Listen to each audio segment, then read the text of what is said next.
PM મોદીએ ઉપરાષ્ટ્રપતિ ધનખડ સાથે કરી વાત। સંસદ પરિસરમાં મિમિક્રી મુદ્દે ટેલિફોનિક વાત કરી અને મજાક ઉડાવવા અંગે વડાપ્રધાને દુઃખ વ્યક્ત કર્યું। હું પણ 20 વર્ષથી અપમાન સહન કરું છું તેવો પીએમ મોદીએ નિવેદન આપ્યું। સાથે રાષ્ટ્રપતિ મુર્મુએ પણ ઘટના અંગે નિરાશા વ્યક્ત કરી। લોકસભાના સ્પીકર ઓમ બિરલાએ પણ ઉપરાષ્ટ્રપતિ સાથે મુલાકાત કરી તો પીએમ મોદીએ ટેલિફોનિક વાત કરીને કહ્યું કે હું પણ 20 વર્ષથી આ અપમાન સહન કરી જ રહ્યો છું। સાથે જગદીપ ધનખડનું જે અપમાન થયું છે તે અંગે દુઃખ પણ વ્યક્ત કર્યું।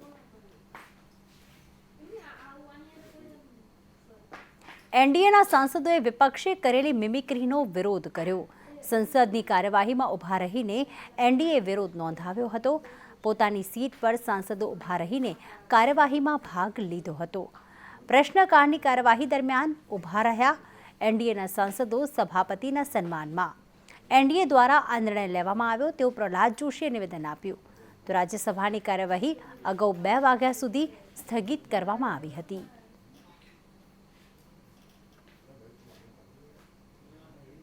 મિમિક્રી કરવા મુદ્દે કલ્યાણ બેનર્જીએ પણ નિવેદન આપ્યું। તેમનું કહેવું છે કે મજાક કરવાનો મારો કોઈ જ ઇરાદો ન હતો। મિમિક્રી કરવું એક કળા છે। ઉપરાષ્ટ્રપતિની મિમિક્રી મુદ્દે ટીએમસી સાંસદની સ્પષ્ટતા પણ સામે આવી છે। પીએમએ પણ મિમિક્રી કરી જ હતી। મારો ઇરાદો દુઃખ પહોંચાડવાનો ન હતો તેવું કલ્યાણ બેનર્જીએ નિવેદન આપ્યું છે અને તેમણે કહ્યું કે મેં માત્ર એક કળા પ્રદર્શિત કરી છે। અગાઉ પીએમએ પણ મિમિક્રી કરી જ હતી તેવું મિમિક્રી કરનાર કલ્યાણ બેનર્જીએ નિવેદન કર્યું છે। સાંસદોના સસ્પેન્શન મુદ્દે સોનિયા ગાંધીની પણ પ્રતિક્રિયા સામે આવી।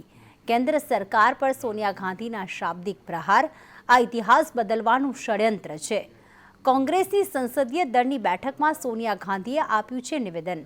સરકારે લોકશાહીની હત્યા કરી છે તેવું સોનિયા ગાંધીએ કહ્યું। સંસદીય ઇતિહાસમાં ક્યારેય આવી ઘટના બની નથી। પહેલા ક્યારેય આટલા વિપક્ષી સાંસદો સસ્પેન્ડ નથી થયા।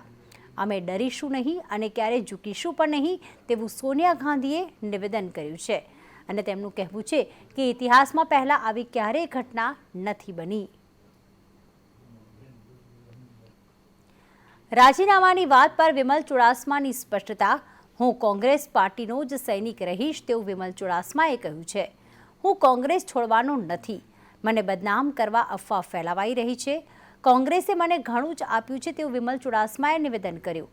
દરેક રાજકીય પક્ષનો સારો ખરાબ સમય આવતો રહેતો હોય છે। મન મજબૂત હોય તેને કોઈ ઓફર નથી કરી શકતું। છેલ્લા 6 વર્ષથી હું સ્પષ્ટતા કરતો આવ્યો છું તેવું વિમલ ચુડાસમાએ સ્પષ્ટતા કરી છે।